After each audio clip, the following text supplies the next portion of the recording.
Hello बच्चों। तो आज की इस क्लास में हम लोग पढ़ने वाले हैं प्राइम फैक्टराइजेशन के बारे में। तो चलिए पहले आप लोगों को अरिथमेटिक थ्योरम बताता हूँ, उसके बाद फिर प्राइम फैक्टराइजेशन बताता हूँ। आप लोगों को प्राइम फैक्टराइजेशन पता होगा, बट जो भी चीज़ें मैं बताता हूँ उसको ध्यान से सुनिएगा, फिर उसके बाद हम लोग तुरंत क्वेश्चन करने लगेंगे। और ये सारी चीज़ें अभी हम एनसीईआरटी से करेंगे, फिर धीरे धीरे हम आर डी शर्मा के भी क्वेश्चन को लगाने लगेंगे। ठीक है, ऑलराइट। तो हम यहाँ लैपटॉप के स्क्रीन पे आ गए हैं। यहाँ पे हमें एक पढ़ना है फंडामेंटल थ्योरम ऑफ अरिथमेटिक। ठीक है, तो फंडामेंटल थ्योरम ऑफ अरिथमेटिक क्या बोलता है, यहाँ पे एक हमें डेफिनेशन दिया गया जो बुक में दिया गया, मैं वहीं से उठा लिया हूँ। मैं आप लोग को समझा देता हूँ कि ये क्या बोल रहा है। बोल रहा है कि every composite number can be express, मतलब कि एक्सप्रेस किया जा सकता है कैसे, as a product of primes, मतलब कि प्राइम नंबर के मल्टीपल में, and the factorization is unique. और ये भी बोल रहा है कि जो हम फैक्टराइजेशन करेंगे वो यूनिक होगा, मतलब। और यहाँ पे एक चीज़ और आगे ऐड किया है कि अपार्ट फ्रॉम दी ऑर्डर, मतलब जिस ऑर्डर में लिखते हैं वो यूनिक नहीं हो सकता है, बट ऐसे जो हमारे फैक्टर्स आएंगे वो यूनिक होंगे। इसका मतलब आगे मैं समझाता हूँ आपको एक एग्जांपल लेके, लेकिन सबसे पहले हम समझ लेते हैं कि कंपोजिट नंबर क्या होता है। यहाँ पे बोल रहे हैं एवरी कंपोजिट नंबर, राइट। तो हम यहाँ पे कंपोजिट नंबर का भी डिफिनीशन लिख दिया है। तो कंपोजिट नंबर, तो कंपोजिट नंबर एक ऐसा नंबर होता है जिसके दो से ज़्यादा हमें फैक्टर मिलेंगे। ठीक है, तो अब जैसे कि यहाँ पे एग्जांपल देख सकते हो 15। ठीक है, तो 15 एक से भी डिवाइड होता है, 3 से भी डिवाइड होता है, 5 से भी और 15 से भी। लेकिन अगर मान लो मैं 7 बोलता हूँ, ठीक है, तो 7 कितने से डिवाइड होगा? 1 से होगा। क्या ये 2 से होगा? नहीं होगा। 3 से होगा? नहीं होगा। 4, 5, 6 किसी से नहीं होगा, सिर्फ 7 से होगा। 1 और 7 से होगा। तो इसको हम बोलते हैं प्राइम नंबर, जो कि 1 से डिवाइड हो और अपने आप से डिवाइड हो। और जो नंबर इसके अलावा अगर किसी और नंबर से डिवाइड हो जाएगा वो नंबर कौन सा होगा? कंपोजिट नंबर होगा। ठीक है, तो अभी कंपोजिट नंबर का कॉन्सेप्ट समझ गए। अब बात करते हैं हम लोग कि जो हमारा थ्योरम बोल रहा था कि वो बोल रहा था कि कोई भी कंपोजिट नंबर आप ले लो, वो उसके जो ये होंगे अपने फैक्टराइजेशन होंगे, वो प्रोडक्ट ऑफ प्राइम नंबर्स होंगे, प्राइम नंबर के मल्टीपल्स होंगे, और वो यूनिक होगा। अब जैसे मान लो कि मैं यहाँ पे ले लेता हूँ,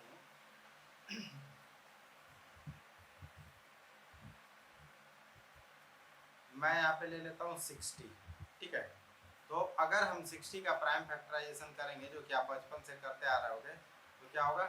2 से 30, 2 से 15, 3 से 5 होगा।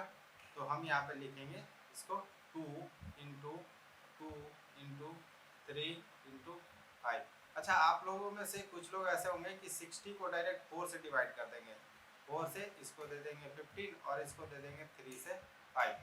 लेकिन हमें कभी भी जब प्राइम फैक्टराइजेशन कर रहे हैं तो प्राइम फैक्टराइजेशन का मतलब ही क्या होता है कि प्राइम नंबर से हमको फैक्टराइज करना है।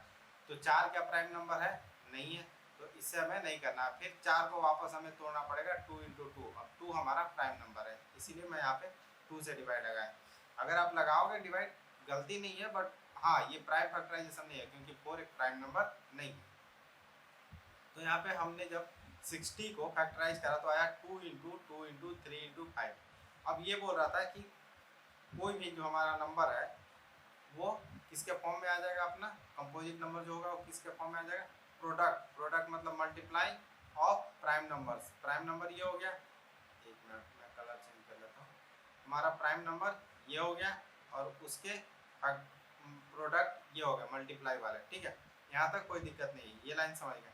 And this factorization is unique. अब ये बोल रहा है कि ये फैक्टराइजेशन भी होगा ना, यूनिक होगा। मतलब बोल रहा है कि अगर आपने 60 नंबर, मतलब एक 60 नंबर ले लिया है, तो उसके फैक्टराइजेशन 2 इंटू 2 इंटू 3 इंटू 5 होंगे। इसके अलावा दुनिया में कोई और भी नंबर ऐसा नहीं हो सकता है जो कि 60 को डिवाइड करेगा। ठीक है, मतलब इसके अलावा कोई ऐसा प्राइम फैक्टराइजेशन नहीं होगा। इसके बाद बोल रहा है कि एक चीज करना है कि apart from the order in which prime factor occurs. अब कोई आके बोलेगा कि 2 इंटू 2 इंटू 3 इंटू 5 तुमने लिखा है, बट मैं लिखूंगा 5 इंटू 3 इंटू 2 इंटू 2। बट अगर आप ध्यान से देखो तो 5 यहाँ पे हमारा कंसिडर किया गया है, 3 यहाँ पे कंसिडर किया गया है, 2 यहाँ पे कंसिडर किया गया और ये वाला 2 यहाँ पे कंसिडर किया गया। तो ये एक यूनिक कॉम्बिनेशन बना है, इसके अलावा आप कोई कॉम्बिनेशन नहीं बना सकते। इसी को हमें फंडामेंटल थ्योरम ऑफ अरिथमेटिक में बताया गया। तो चलिए अब हम पढ़ने वाले हैं नेक्स्ट कॉन्सेप्ट को। 3 कॉन्सेप्ट है, तीनों पढ़ लेंगे पहले, उसके बाद क्वेश्चंस लगाते हैं। ठीक है, अब नेक्स्ट चीज है हमारा HCF LCM, ठीक है, HCF एंड LCM। तो HCF एंड LCM तो मैंने अभी थोड़ी देर पहले पिछले वाले वीडियो में सिखाया था आप लोगों को लॉन्ग डिवीजन मेथड से करने के लिए। अब हम इसका दूसरा कॉन्सेप्ट सीखने वाले हैं कि हम HCF को प्राइम फैक्टराइजेशन से कैसे करते हैं। ये सारी जो चीजें हैं ना वो आप पहले की क्लास में पढ़ चुके हो, बट यहाँ पे मैं जो बताने वाला हूँ वो सिर्फ HCF निकालना नहीं बताने वाला, यहाँ पे कुछ कॉन्सेप्ट बताने हैं, उसके लिए मैं यहाँ पे आप लोगों को पढ़ा रहा हूँ, ठीक है। तो HCF का मतलब होता है हाईएस्ट कॉमन फैक्टर, ठीक है, और LCM का क्या मतलब होता है लिस्ट कॉमन मल्टीपल, ठीक है, ये होता है। अब देखो जैसे अगर मान लो कि तुम्हें कोई नंबर देता है कि हमें लेना है 8 एंड 12, ठीक है, ये ध्यान से देखना, यहाँ पे कोई भी चीज मिस मत करना। 8 एंड 12 हमें एक नंबर दिया गया, ठीक है। अब बोल रहे हैं कि इसका HCF फाइंड करो एंड LCM फाइंड करो बाय यूजिंग कौन सा method, by using prime factorization method, ठीक है। यहाँ पे प्राइम फैक्टराइजेशन मेथड से इसको निकालना है, बट ये क्वेश्चन यहाँ पे उतना कुछ नहीं है, इसके आगे वाली चीजें मैं आप लोग को बताऊंगा जिसको ध्यान से सीखना है, ठीक है। तो चलो हम निकालते हैं इसका 8 का जो हम प्राइम फैक्टराइजेशन करेंगे तो कैसे लगेगा, 8 लगेगा 2 4 जा 8 और 2 2 जा 4, ठीक है। तो ये हो जाएगा 2 इंटू 2 इंटू 3। इसी तरह से 12 का निकाल लेते हैं, ये हो जाएगा 2 6 जा 12, 2 3 जा 6, ये हो जाएगा हमारा 2 इंटू 2 इंटू 3, सॉरी यहाँ पे 2 इंटू 2 इंटू 2 होना था ना, मैं यहाँ पे मिस्टेक कर दिया, यहाँ पे अपना होगा 2 इंटू 2 इंटू 2, ठीक है। अब यहाँ पे क्या होगा कि हमें निकालना है हाईएस्ट कॉमन फैक्टर, तो इसमें देखेंगे कि कौन सा ऐसा चीज है जो दोनों में कॉमन है। तो क्या इसमें ये 2 है, इसमें भी एक 2 है, सॉरी, ठीक है, यहाँ पे एक 2 है, यहाँ पे एक 2 है, राइट। तो ये कॉमन हो गया, ठीक है, यहाँ पे ये कॉमन हो गया, ठीक है। ये 2 है, ये किसी और के साथ यहाँ पे कंपेयर करेगा क्या, नहीं करेगा। ये 3 किसी के साथ कंपेयर करेगा क्या, नहीं करेगा। तो ये 2 मतलब एक पेयर यहाँ से आ जाएगा और एक पेयर यहाँ से आ जाएगा, तो 2 इंटू 2 इक्वल टू 4। तो यही हो गया हमारा हाईएस्ट कॉमन फैक्टर, ठीक है। अब हमें यहाँ पे जो नेक्स्ट चीज निकालनी है वो निकालनी है LCM, ठीक है।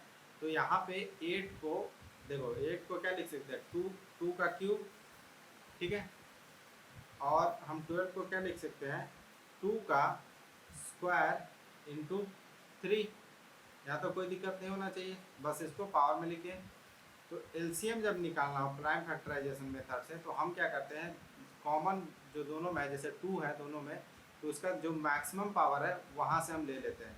तो 2 का पावर 3 मैक्सिमम यही है, 2 का पावर 3 और 2 का पावर 2 में, और 3 का पावर यहाँ पे 1 है, यहाँ पे 3 का पावर 0 है, क्योंकि अगर इसको 3 का पावर 0 कर दे तो वो तो 1 ही बन जाएगा। तो 0 और 1 में कौन सा ज़्यादा हुआ, 1 वाला हुआ, तो 3 का पावर 1। तो ये हमारा LCM हो जाएगा 2 सॉरी 2 का पावर 3 8 हो जाएगा और ये 3 हो जाएगा, तो 8 इंटू 3 24, ठीक है। यहाँ तक तो सिंपल है, आप लोगों को पता होगा, लेकिन अब जो देखो अब कॉन्सेप्ट मैं बताने वाला हूँ जो आप लोगों को हो सकता है पता हो और ना पता हो। HCF ऑफ 2 नंबर, ठीक है, HCF ऑफ 2 नंबर, हमेशा ध्यान रखना यहाँ पे मैंने 2 नंबर ही लिखा है, into LCM of 2 number is equal to दोनों number, first number into second number, ठीक है। ये चीज़ अभी देखो आप लोगों को लग रहा हो ये क्या नया चीज़, अगर नया है तो, और अगर पहले से पता होगा तो फिर पता होगा, लेकिन ये क्यों हो रहा है ये जानना ज़्यादा इम्पोर्टेंट है, ठीक है। ये हो रहा है, किसी ने बताया कि हो रहा है, बट कैसे हो रहा है, क्यों हो रहा है, उसके बारे में अभी हम चेक कर लेते हैं। तो अभी हम थोड़ी देर पहले 8 का लिखे थे और 12 का लिखे थे, राइट, प्राइम फैक्टराइजेशन। तो 2 इंटू 2 इंटू 2, और यहाँ पे लिखे थे 2 इंटू 2 इंटू 3, ठीक है, कोई दिक्कत नहीं है। और हमने HCF में क्या लिखा था, HCF में लिखा था 2 इंटू 2, और LCM में क्या लिखा था 2 का पावर 3 इंटू 3, ये लिखा था, ठीक है। अब यहाँ पे देखना जरा, HCF में फिर से ध्यान से देखना है। यहाँ पे HCF में 8 और 12 में क्या था, हमने बोला था कि ये एक पेयर बन रहा है और ये एक पेयर बन रहा है, राइट। तो हमने क्या किया कि दो पेयर बन रहे हैं, मतलब एक दो यहाँ से चले गए, एक दो यहाँ से चले गए, या फिर ये वाला दो ले लो। तो मान के चलते हैं कि ये दो हमारा जो था, ये वाला दोनों दो वो किसके लिए चला गया, HCF के लिए, ठीक है। और एलसीएम में हमने क्या लिखा था कि 2 का पावर 3, तो 2 का पावर 3 इसको डिफरेंट कलर से कर देते हैं। ये वाला जो हमारे पास तीन दो थे वो कहाँ पे चले गए, एलसीएम के लिए, और एलसीएम के लिए कौन सा, ये भी चला गया, तो ये हमारे चले गए एलसीएम में। तो देखो तो क्या ये तीन दो चले गए और एक 3 चला गया एलसीएम में, और ये दो जो हमारे 2 थे वो चले गए एलसीएम में। तो क्या सारे वर्ड हमारे सारे जो हमारे क्या थे नंबर्स थे वो कवर हो गया क्या। तो इसलिए जब इसको 8 इंटू 12 करें, ठीक है, 8 इंटू 12 करें, क्या वो इसके बराबर नहीं होगा क्या, 2 इंटू 2 इंटू 2 ये फर्स्ट पार्ट और second part into 2 into 2 into 3। तो इसी के लिए बोला जाता है कि यहाँ पे क्या है, ये हो गया हमारा, सॉरी, ये दोनों हमारा चलेगा HCF में, ठीक है, और बाकी जो बचे वो चले गए हमारे LCM में। तो इसी को तो बोलते हैं फर्स्ट नंबर, ठीक है, 12 सेकेंड नंबर, तो इन दोनों का मल्टीप्लीकेशन, और यहाँ पे HCF इंटू LCM का मल्टीप्लीकेशन। तो यही एक सिंपल सा हमारा कॉन्सेप्ट है यहाँ पे कि HCF ऑफ 2 नंबर, ये 3 नंबर में काम आपका नहीं करेगा, 2 नंबर नहीं करेगा, इसलिए मैंने यहाँ पे हाईलाइट किया है कि ये सिर्फ 2 नंबर्स वाले में ही काम करेगा, ठीक है। यहाँ तक कोई दिक्कत नहीं होनी चाहिए। तो चलो अब कुछ क्वेश्चंस करते हैं। तो ये देखो हम आ गए हैं अपने एनसीईआरटी के बुक के एक्सरसाइज 1.2 में। यहाँ पे बोल रहा है express each number as a product of its prime factor. तो बोल रहा है कि प्राइम फैक्टर में इन सारे नंबर को तोड़ के बताना है। तो जैसे मैं अगर यहाँ पे 140 का आप लोगों को बता दूँ तो क्या हो जाएगा, 2 से 7 टाइम्स, 0, 2 से 35 टाइम्स, 5 से 7 टाइम्स। तो इसका आंसर जो हो जाएगा हमारा हो जाएगा 2 इंटू 2 इंटू 5 इंटू 7, ठीक है। सिंपल सा क्वेश्चन था, ये क्वेश्चन आप लोग बना लोगे। अब एक क्वेश्चन हम देख लेते हैं, ठीक है, इसको हटा देते हैं। अब नेक्स्ट क्वेश्चन बोल रहा है हमें यहाँ पे कि find the LCM and HCF of following integer and verify कि LCM into HCF equal to product of 2 number. अभी तो हमने खुद वेरीफाई किया था, तो यहाँ पे चलिए एक क्वेश्चन ले लेते हैं 26 और 91 को। ये वाले क्वेश्चन को हम चल के यहाँ पे क्वेश्चन सोल्व करते हैं, ठीक है। तो हमारा क्वेश्चन में बोल रहा था कि हमारे पास है 26 एंड 91। तो इसका अगर हमें पहले प्राइम फैक्टराइजेशन करना पड़ेगा, तो 26 का प्राइम फैक्टराइजेशन होगा 2 इंटू 13, और 91 का प्राइम फैक्टराइजेशन करेंगे तो हो जाएगा 7 इंटू 13, ठीक है। तो इसको लिखेंगे 26 को 2 इंटू 13 और 91 को लिखेंगे 7 इंटू 13, ठीक है। अब यहाँ पे आप लोग आराम से बता सकते हो कि HCF क्या होगा, HCF दोनों में ये 13 कॉमन है, तो यहाँ से क्या हो जाएगा HCF इक्वल टू 13, ठीक है। अब हमारा एलसीएम क्या हो जाएगा, एलसीएम देख लेते हैं। यहाँ पे है 2 का पावर 1 इंटू 13 का पावर 1, यहाँ पे है 7 का पावर 1 इंटू 13 का पावर 1। तो 13 का सबसे मैक्सिमम पावर क्या है, हमारा 1 ही है, 2 का मैक्सिमम पावर 1 है, 7 का मैक्सिमम पावर 1 है, तो ये हो जाएगा 2 इंटू 7 इंटू 13। तो ये हो जाएगा 13 इंटू 7 91, 91 इंटू 2 182, ठीक है। तो ये 182 हो जाएगा और ये 13 हो जाएगा। अब यहाँ पे बोल रहे हैं कि HCF into LCM equal to product of 2 number verify करना है, ठीक है। तो यहाँ पे हम क्या करेंगे, HCF और LCM को मल्टीप्लाई करेंगे। हमारा HCF कितना आया 13, और ये कितना आया LCM कितना आया 182, और यहाँ पे हमारा प्रोडक्ट क्या था 26, एक नंबर था और दूसरा नंबर था 91, ठीक है। अब यहाँ पे एक चीज देख सकते हो आप लोग कि हमने क्या बताया था पिछले बार में कि ये होना ही है, क्योंकि देखो हमने क्या लिखा HCF में एक 13 यहाँ से ले लिया। देखो मैं बताता हूँ, एक 13 जो है हमारा है वो चला गया HCF में, ठीक है। और हमने क्या लिखा 2 इंटू 7 इंटू 13, 2 7 और ये 13, ये कहाँ चला गया LCM में, ठीक है। तो इसी को हम जब मल्टीप्लाई करेंगे तो ये नंबर ही तो बनने हैं ना, क्योंकि इसी नंबर अगर 26 इंटू 91 लिखे तो ये क्या होगा 2 इंटू 13 इंटू 7 इंटू 13, ये वाला पार्ट चला गया हमारा एलसीएम में और ये वाला चला गया एचसीएफ में, तो वही तो नंबर बन रहा है। तो अगर आप इसको मल्टीप्लाई करोगे इन दोनों को तो वो सेम नंबर आ जाएगा। इस तरह से हम वेरीफाई कर सकते हैं, ठीक है। अब बढ़ते हैं, एक और क्वेश्चन देख लेते हैं हमें क्या क्वेश्चन दिया गया यहाँ पे।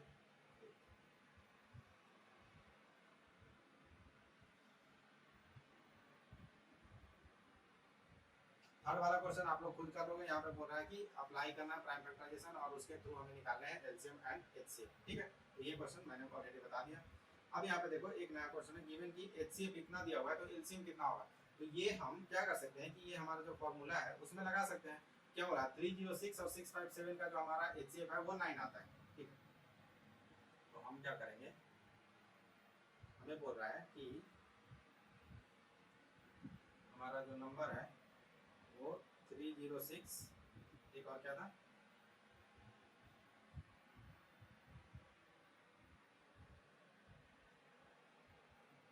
और दूसरा नंबर था 657 और इसका बोल रहा है कि एलसीएम जो है हमारा वो 9 है। तो हमें क्या पता है, प्रोडक्ट ऑफ टू नंबर मतलब 306 into 657 equal to HCF into LCM. Sorry यहाँ पे ये एचसीएफ था, एलसीएम नहीं था, मैंने गलती से एलसीएम लिख दिया है। हाँ, तो यहाँ पे क्या लिखेंगे, ये फर्स्ट इंटू सेकंड नंबर। अब एचसीएफ की जगह पे क्या लिख देंगे 9 और एलसीएम हमें निकालना है। तो क्या इस क्वेश्चन को हम आसानी से सोल्व नहीं कर सकते हैं क्या। इस 9 को क्या करेंगे, मल्टीप्लाई में है तो इधर क्या जाएगा डिवीजन में। तो एलसीएम इक्वल टू बन जाएगा 306 इंटू 657 डिवाइडेड बाई 9, राइट। अब इसको 9 से डिवाइड कर लेते हैं, 9 3 जा 27, 3 6 9 4 जा ये हो जाएगा। तो एलसीएम हमारा हो जाएगा 34 इंटू 657। अब इसको मल्टीप्लाई करके आंसर लिख लेना। सिंपल क्वेश्चन था, ज़्यादा कुछ दिमाग नहीं लगाना है। अभी हम उसी फार्मूला को यूज कर ले रहे हैं और वो कोई फार्मूला भी नहीं है, मैंने आप लोगों को सिखा दिया तो वो कैसे आता है, ठीक है। अब ये जो 6 और 7 क्वेश्चन है उसको हम नेक्स्ट क्लास में देखते हैं, क्योंकि ये क्लास ज़्यादा लंबा हो जाएगा, आप लोग के लिए बोरिंग हो जाएगा। तो चलिए अब मिलते हैं अपने अगले वीडियो में, तब तक के लिए बाय।